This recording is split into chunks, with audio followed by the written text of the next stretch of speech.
If you reached a magic number, maybe it was 6 million, maybe 10 million, that felt to some degree of certainty would give you an income stream that you wanted based on your life expectancy, based on an average rate of return, based on how much you can withdraw from that account, based on inflation, you still would not have security.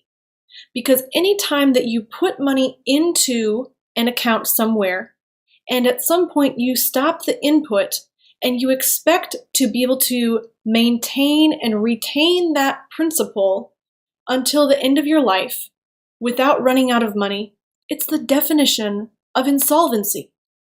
Nobody would make that kind of a decision in their business. You know that cash flow is the only way for you to have security for next week and next month, and to know that your business is still going to be in operation next year and 10 years from now. So no matter how much money you get to, if you never have any additional input, you will always fear running out, because there's so many unknowns in the equation that it cannot bring you to that point of financial freedom and certainty that you're looking for. So before moving on from here, I want to discuss lastly what I really see as the final nail in the coffin for this whole typical way of thinking about money, and that is the idea of retirement itself. Now, to retire literally means to remove from use. Now, I don't know about you, but I certainly don't want to be removed from use, especially at some arbitrary age that society thinks that I'm no longer useful. At that point in my life, I've probably accumulated more knowledge and wisdom and learning and experience to serve more powerfully and contribute more profoundly. Now, when we look back at when retirement began, it was over 130 years ago in Germany in 1883. And people who stopped working at age 65 would receive a government pension.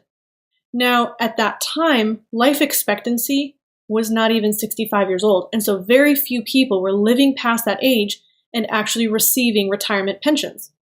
Fast forward now to the 21st century, life expectancy is much longer, and people are living well into their 90s and even past 100. And so now we're looking at this date of being 65 never having changed during those 130 years where our life expectancy has tremendously increased. And now we're looking at working, if we start work at age 20 through age 65, that's 45 working years, to have 30 plus retirement years. It's an unbalanced and unsustainable model that doesn't work.